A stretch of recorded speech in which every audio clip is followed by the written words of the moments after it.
I know you don't want to get away, talking about game plan, but people think of you in the UFC as a knockout artist.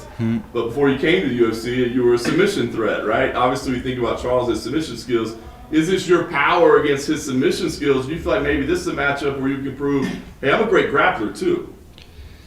To be honest, I feel that I have the advantage in the grappling game also. I feel and I know that I'm better than him even in the ground game. So we'll see how the fight will go, because if I have to submit him, I have all the abilities to do that also. So we'll see.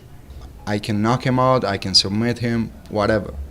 The only thing I know for sure is that I'm going to knock him out in the first round or submit him in the first round, because he walks forward. I'm not going to need to close the distance with him.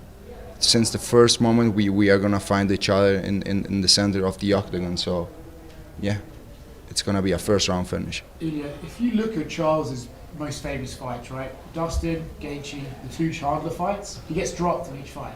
But he comes back and he wins those fights. So when you see that, do you look at it and go, man, if these guys drop him, I'll get him? Or do you look and think, man, if I hurt him, I still have to be very, very careful because he always comes back and wins? If I hurt him, he's not going to have the chance to come back. Because my power is completely different than the other guys you mentioned before.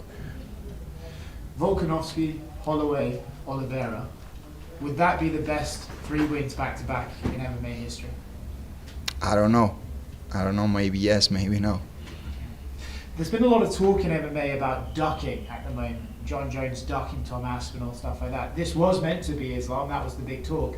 But he moved up to welterweight. Do you believe he moved up to welterweight to avoid you, or because he has his own goals? Because he has his own goals. This is what I think.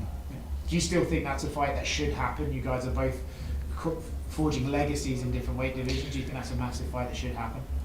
We'll see how he does in the welterweight division. If he wins the title, I win the title in the lightweight division. Maybe I move up or he comes down to the lightweight division, and we have the fight that everyone wants to see. Last one for me, obviously, the Oliveira fight is a massive fight, but the one that's sort of been brewing for years and been brewing in the background is this Paddy Pimblett fight. Do you feel if you were champion